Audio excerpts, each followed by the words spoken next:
The settlement of New Terra lay silent under a pale orange sky. Commander Zaltira stepped carefully through the rubble, her scale feet crunching on broken glass and twisted metal. The air smelled of ash and something sweet that made her stomach turn. She had seen death before in her 200 years of life, but this was different. This was erasure. The Vorsk swarm had come 3 weeks ago. The crystalline creatures left nothing behind except silence. Buildings stood like hollow teeth, their walls melted by acid and heat. Ground vehicles were half dissolved, their metal frames looking like sculptures of pain. Zaltira's long tail dragged behind her as she walked, leaving a trail in the dust. "Commander, we should leave," her second officer said through the communicator. "There's nothing here." Zaltira didn't answer. Her people, the Ctheran, were scholars and historians. They believed every tragedy held lessons. Someone needed to document what happened here, even if the Concordance arrived too late to save anyone. She had warned them. The humans had been so eager to claim this world, so certain they could defend it. Stubborn creatures, brave and foolish in equal measure. Now their stubbornness had gotten them killed. The colony's central square was the worst. Zaltira saw the blast patterns where families had tried to run. Small shoes scattered across the ground. A child's toy half melted into the pavement. She looked away quickly. Even after 2 centuries, some sight still hurt. Her scanner beeped. A faint biosignature, probably just residual bacteria or a dying plant. She followed it anyway, past the medical center, past the silent school with its empty playground. The signal led her to a large building with most of its roof missing. A sign hung crooked by the entrance, New Terra Natural History Museum. Inside, the darkness was thick. Zaltira activated her shoulder light, and the beam cut through the gloom. Display cases lay shattered. Holographic projectors sparked and died. But in the center of the main hall, something massive stood intact. Bones. Enormous bones assembled into the skeleton of an ancient Earth predator. The humans called it a Tyrannosaurus rex. Zaltira had studied Earth's prehistoric life in her youth. This creature had ruled its world 65 million years ago, before a rock fell from the sky and ended everything. The biosignature was stronger now. Her scanner insisted something living was nearby. Zaltira circled the skeleton slowly, her light sweeping across yellow bones and metal support rods. Then she heard it, a breath, small and quick. "Hello." Zaltira's voice echoed in the empty space. "I am with the Galactic Concordance. I won't hurt you." Silence, then movement inside the ribcage.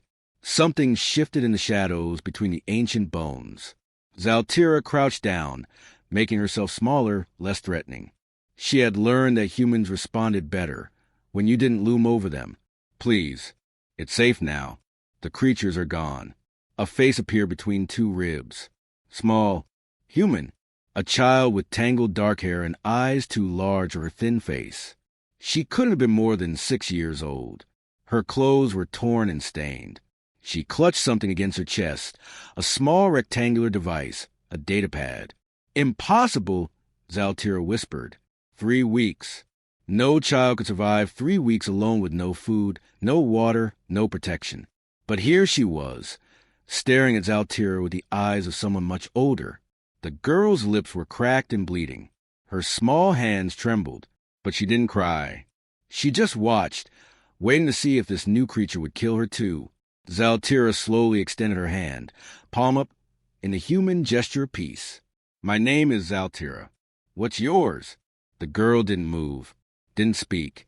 She just pressed herself deeper into the bones of the ancient dragon. "Are you hurt?" Zaltira asked gently. "Hungry?" Still nothing. But the child's eyes flickered to a small pile in the corner of the ribcage. Empty water pouches. Torn emergency ration packages. The girl had been living inside the skeleton like it was a fortress, hiding when danger came, drinking condensation from the cool bones in the morning, eating scraps, surviving. Zaltira felt something crack inside her chest.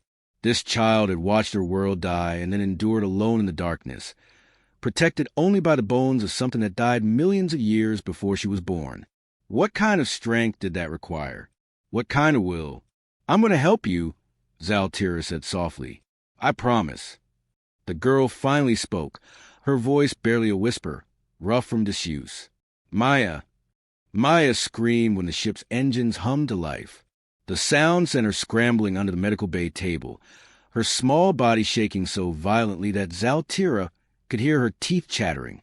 Every mechanical noise, every automated door, every blinking light on the Twilight Remembrance was a monster waiting to attack. The engines won't hurt you, Zaltira said for the 100th time, keeping her distance. She had learned not to approach Maya during these episodes. The child would scratch and bite like a cornered animal. 3 days had passed since they left New Terra. Maya hadn't spoken again after saying her name. She refused to sleep in the small cabin Zaltira prepared. Instead, she wedged herself into a corner of the cargo bay where spare equipment was stored, building a nest from emergency blankets. It reminded Zaltira too much of the ribcage. The medical officer, a floating jellyfish-like Quilvan named Besh, had examined Maya thoroughly, malnourished but recovering, dehydrated but responsive to treatment. Physically, she would heal, but her mind was another matter entirely. Human children require more than sustenance, Besh had said in their bubbling voice. They need emotional bonding, physical contact, verbal affirmation. Do you know how to provide these things? Zaltira didn't. She had studied humanity for 200 years, but always from a distance. She knew their history, their wars, their art, their literature, but she had never held a crying child before. She had never needed to learn lullabies or bedtime stories. Still, she tried. On the 4th night, Zaltira sat outside the cargo bay with a datapad, reading aloud from Earth's history. She didn't know what else to do. Maya was inside, probably listening, probably afraid. So Zaltira talked about ancient Rome and medieval China, and the first moon landing. She talked until her throat was dry. A week passed. Then 2. Maya began venturing out of the cargo bay when the crew was sleeping. Zaltira would find evidence in the morning. A food packet opened, water consumed, sometimes small handprints on the observation window where Maya had looked at the stars. Progress, Zaltira told herself. Slow, painful progress. The breakthrough came during a routine stop at a research station. Zaltira was updating her files in the ship's archive room when she heard soft footsteps. Maya stood in the doorway, her datapad clutched against her chest like always. She stared at the holographic displays floating around the room, images of extinct creatures from 1,000 worlds. Zaltira froze, afraid any movement would send the child running.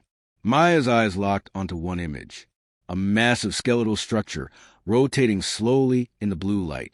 Earth's Tyrannosaurus Rex, the same species that had sheltered her. Dragon, Maya whispered. Zaltira's heart raced. Not quite a dragon. That's a dinosaur. They lived on Earth millions of years before humans existed. Maya stepped closer, her bare feet silent on the metal floor. Where did they go? A meteor struck Earth. It caused massive climate changes. The dinosaurs couldn't adapt fast enough. They died out. Everything dies, Maya said quietly. Her small fingers reached toward the hologram, but couldn't touch it. But the bones remember. Zaltira felt tears forming, something Theron rarely experienced. Yes, the bones remember. That's why we study them. So we can remember too. For the first time since New Terra, Maya looked directly at Zaltira. My mama studied bones. She said bones tell stories. Your mother was very wise. Zaltira slowly knelt down, making herself the same height as Maya. Would you like to see more stories? Maya nodded. They spent hours in that archive room. Zaltira showed her creatures from across the galaxy, flying reptiles from Andromeda, giant insect from the Crab Nebula, swimming mammals that once ruled Europa's oceans. Maya asked questions, her voice growing stronger with each one. When had they lived? What did they eat? Did they have families? Can I help? Maya asked finally. Can I help remember them? Of course, Zaltira said. I would be honored. Something changed after that night. Maya began spending her days in the xenobiology lab, helping organize samples and images. The crew watched in amazement as the traumatized child who flinched at every sound became absorbed in her work. She had a gift for spotting patterns, similarities between species that took trained scientists weeks to notice. At night, Maya still retreated to her corner in the cargo bay, but now she let Zaltira sit nearby while she fell asleep. Sometimes Zaltira would tell her stories about the Ctheran homeworld or sing the old songs her own mother had sung centuries ago. Sometimes Maya would talk about New Terra, small memories that leaked out like water from a cracked dam. Mama had yellow hair, she would say. Or, Papa made pancakes on Sunday. Or, my room had stars painted on the ceiling. Zaltira listened to everything and remembered it all. These fragments were all that remained of Maya's world. Someone needed to keep them safe. One morning, 3 months after New Terra's fall, Maya appeared at breakfast and sat at the crew table instead of hiding. The engineer, a four-armed Nexian named Krill, nearly dropped his food in surprise. "Good morning, small human," Krill said carefully. Maya looked at her plate, then at the crew staring at her, then at Zaltira. "Good morning," she whispered back. It was the smallest victory. But Zaltira felt like they had moved a mountain. Maya's datapad had become part of her body. She carried it everywhere, charged it obsessively, and would panic if anyone came near it. For 6 months, Zaltira had respected this boundary. Whatever secrets the device held were Maya's alone to share when she was ready. That day came unexpectedly. Zaltira was reviewing swarm attack patterns in her office when Maya appeared in the doorway. The child was 9 now, still small for her age but healthier.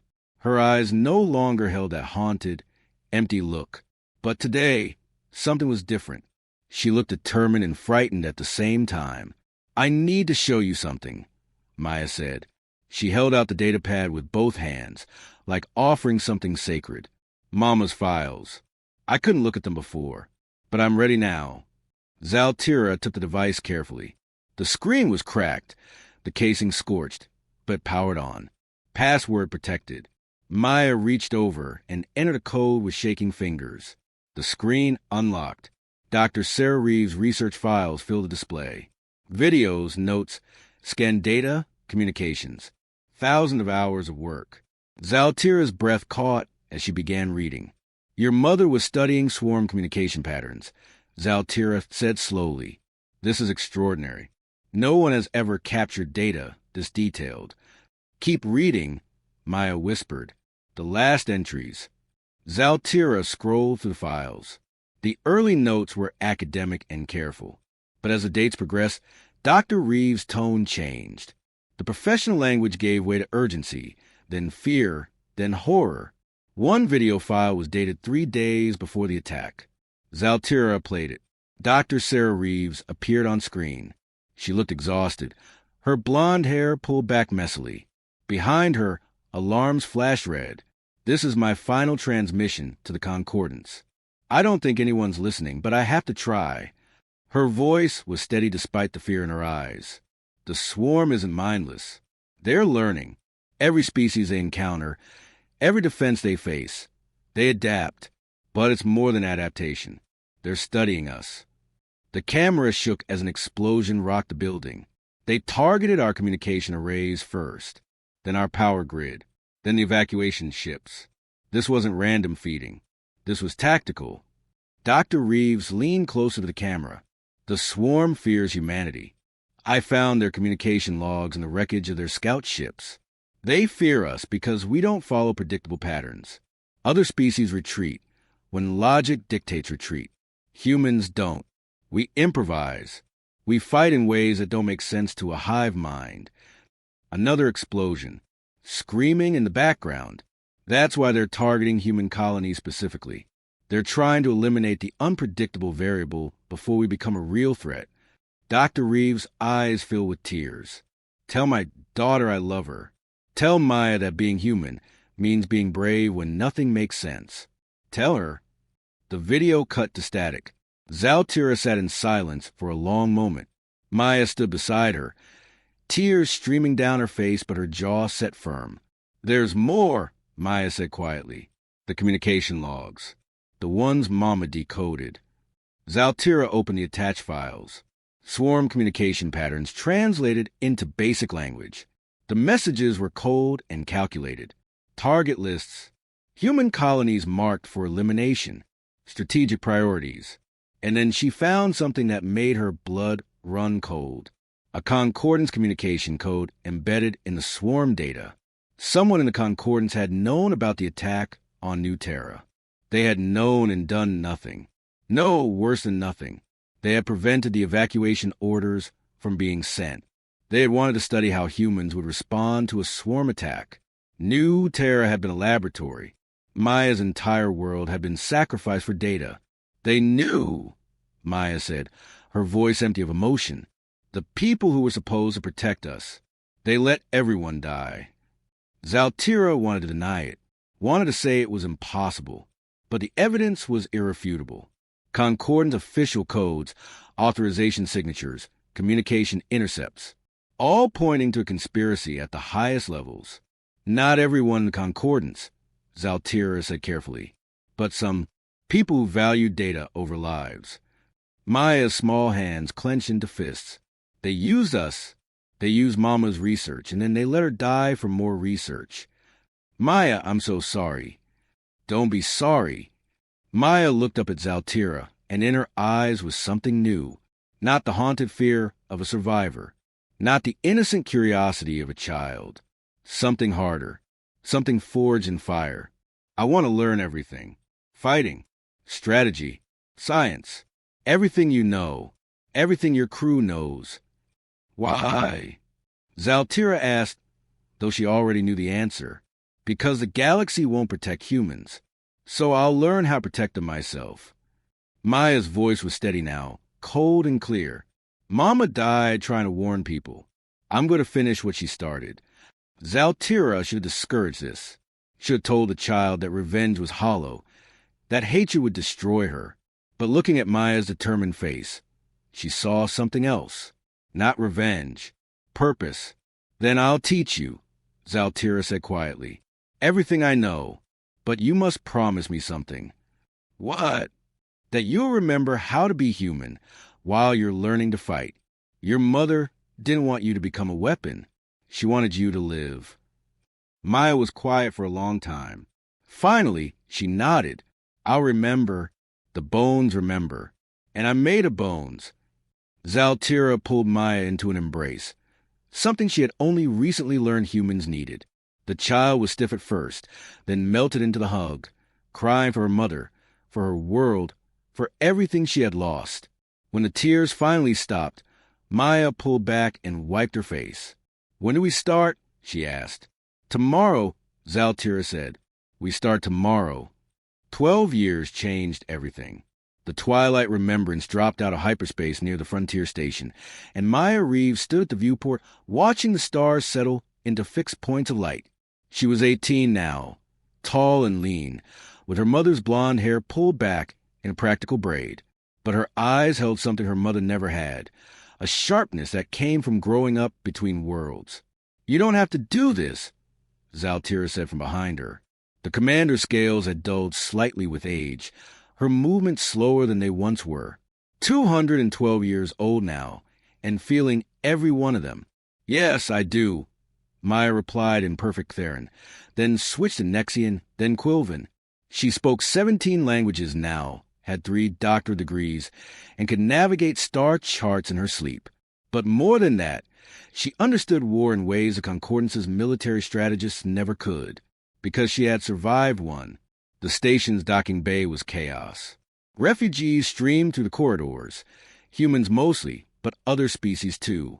The Vorsk swarm had evolved again, pushing deeper into Concordant space.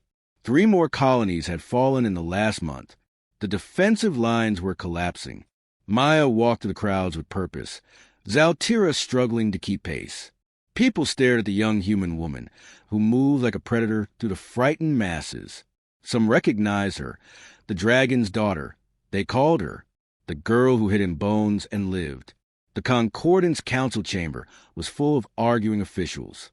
Admiral Thexvor, a massive insectoid, was in the middle of explaining why the swarm couldn't be stopped with conventional tactics when Maya walked in unannounced.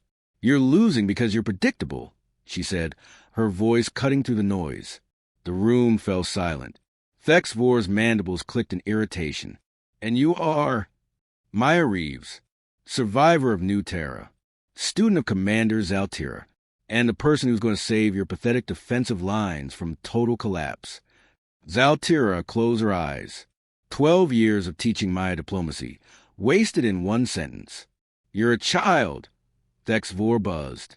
This is a military briefing. I'm a human, Maya corrected, and that's exactly what you need. She stepped to the holographic display, showing the swarm's advance. You fight them with logic, calculated retreats, defensive positions, standard military doctrine.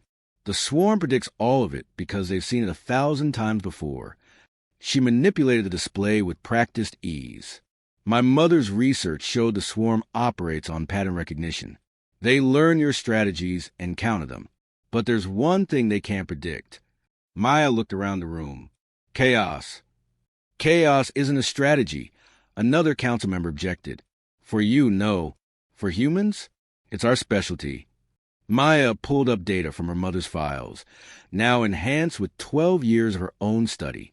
Humans don't retreat when we should. We don't follow logical, tactical doctrine. We improvise. We take risks that no sane species would take, and that terrifies the swarm. She had their attention now. Even Thex Vor had stopped clicking.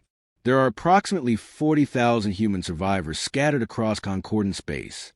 Refugees, colonists, mercenaries, people with nothing left to lose. Maya's eyes gleamed. Give me 3 months to organize them. Give me the authority to operate outside your command structure, and I'll show you how humans fight when they're cornered. This is madness, someone muttered. Yes, Maya agreed with a cold smile. That's exactly the point. The debate raged for hours, but in the end, desperation won. The Concordance was losing. Traditional strategies had failed. What did they have to lose by trying something insane? Maya left the council chamber with authorization to form her irregular units. Zaltira caught up with her in the corridor. You were rude to the Admiral, Zaltira said. I was efficient. You're becoming too hard, Maya. Too focused on the war. Maya stopped walking. For a moment, the cold warrior mask slipped and Zaltira saw the frightened child underneath. I still dream about it. Every night. Hiding in those bones while everyone died. I hear their screams. I hear Mama calling for me. Her voice cracked. If I stop moving, if I stop fighting, those dreams will catch me.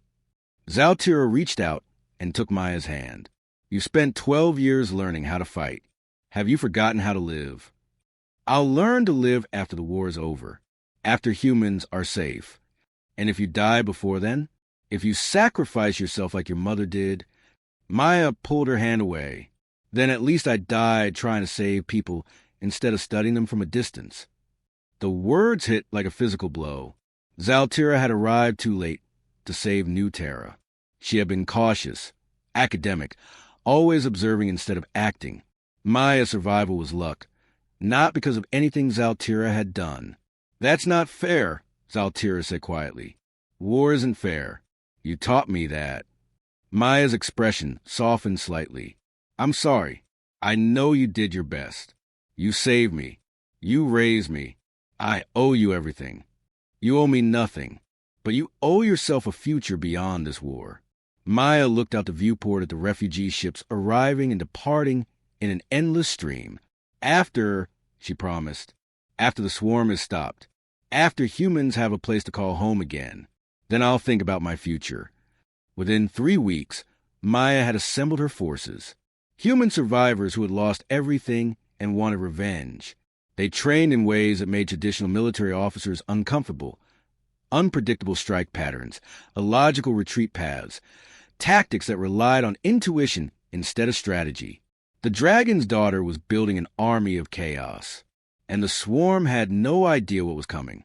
The swarm came like a crystalline tsunami, millions of them pouring through the Vardo system toward the Concordance core worlds. If they broke through here, 20 billion lives would be extinguished within a week. The Concordance fleet held the line, but barely. Ships exploded like dying stars against the darkness. Maya's irregular forces hit the swarm from 17 different angles simultaneously. Human ships diving through formations that should have been suicide runs. Pilots laughing over open channels as they executed maneuvers no sane species would attempt. Ground teams striking supply nodes that the swarm thought were too well defended to attack. It was working. The swarm's pattern recognition was breaking down.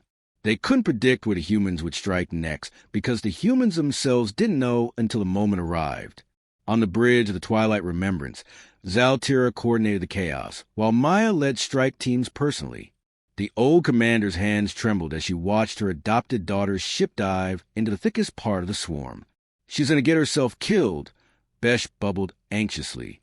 "She's going to save us all," Zaltira replied. "Or die trying." The battle raged for 3 days. The swarm adapted, but too slowly. For every human ship destroyed, the irregular forces found 10 new ways to hurt the enemy. Maya's voice echoed across all channels, rallying her forces, sharing her mother's research, reminding every human that they carried the unpredictability the swarm feared. On the 4th day, the swarm changed tactics. They sent boarding parties to capture the command ships, trying to decapitate the leadership. Alarms screamed to the Twilight Remembrance as crystalline warriors cut through the hull. Zaltira stood in the corridor with a plasma rifle she barely knew how to use. Around her, the crew fought desperately. Krill's 4 arms moved in a blur, wielding weapons in each hand. Besh released toxic clouds that dissolved swarm warriors. But there were too many. "Commander, you need to evacuate," Krill shouted. "This is my ship," Zaltira said calmly. "I won't abandon her." A swarm warrior lunged. Zaltira fired, missed, fired again. The creature's crystal blade sliced across her chest. She fell, pain exploding through her ancient body. The warrior raised his blade for the killing blow. Maya came through the corridor like a storm. She moved with a grace that was both human and something more, 12 years of training evident in every motion. Her blade found the warrior's weak point, and it shattered into fragments. "No, no, no." Maya dropped to her knees beside Zaltira. "Medic! I need a medic now." Zaltira's blood pooled on the metal floor. She had lived 212 years, seen civilizations rise and fall. She knew what mortal wounds felt like. "Maya, listen. Don't talk. Save your strength." "Listen." Zaltira grabbed Maya's hand with surprising force. "You survived in bones because bones are memory made solid. You are humanity's memory now." Her breathing was labored, each word a struggle. Make sure they remember not just how to fight, but how to live. "You're not dying. You can't die. I need you. You never needed me. You needed time to heal." Zaltira smiled, her scales catching the emergency lights. "I was just the bones that sheltered you until you were strong enough to stand." "You were my mother," Maya sobbed. "You are my mother, and you are my greatest work, my finest student, my daughter." Zaltira's eyes began to dim. "The bones remember, Maya, and you will remember for all of us." The old commander's hand went slack. Maya knelt there, covered in blood and ash, while the battle raged around her. Something inside her shattered and reformed harder, colder. She stood slowly, picking up her weapon. "All forces," she said into her communicator, her voice empty of emotion. "Concentrate fire on the swarm flagship. Target the central node. We end this now." What followed was a suicide run that became legend. Maya led every available ship in a direct assault on the swarm's command vessel. Ships exploded. People died.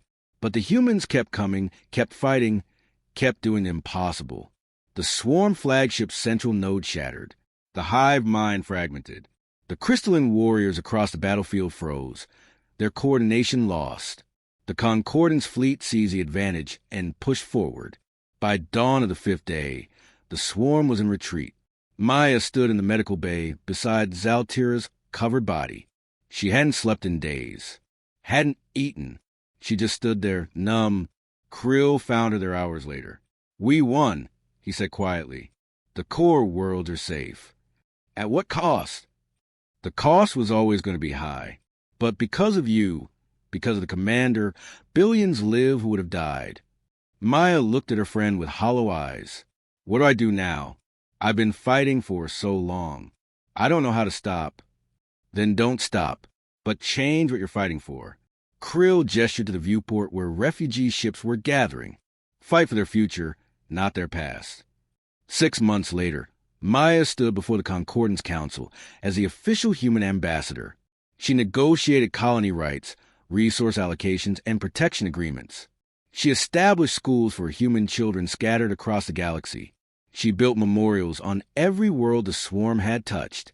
And on New Terra, reclaimed and cleared of swarm remnants, she oversaw the construction of a museum. At its center stood the skeleton of the Tyrannosaurus Rex that had saved her life. Beneath it, a simple plaque, in memory of Commander Zaltira, who found life in the shadows of death and raised it toward the stars. The bones remember. On the museum's opening day, Maya found a small girl hiding behind a display case. The child was human, 8 years old, rescued from a swarm attack just weeks before. Her eyes held the same haunted look Maya remembered from her own reflection. Maya knelt down slowly. Hi, I'm Maya.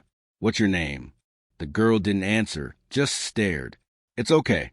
You don't have to talk if you don't want to. Maya held out her hand. Would you like to see something special? There's a dragon in the main hall. The girl's eyes widened slightly. A real dragon?